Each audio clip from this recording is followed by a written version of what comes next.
Island to Sandy Point, Maryland.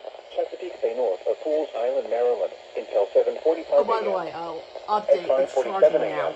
showers were located along a line extending from 35 nautical miles northwest of Gunpowder River to 27 nautical miles northwest of Middle River to 28 nautical miles west of Back River, moving east at 25 knots. Hazard, wind gusts 34 knots or greater. Source, radar indicated. Impact, boaters and small craft could be thrown overboard by suddenly higher winds and waves capsizing their vessel.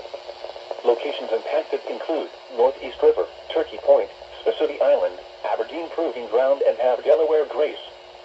Seek safe shelter. Mariners can expect gusty winds and increasing waves.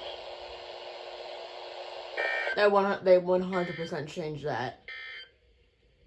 Here is the regional weather forecast. For the Philadelphia metropolitan area, today, showers with a chance of thunderstorms this morning. Then showers likely this Who's afternoon. on? Oh.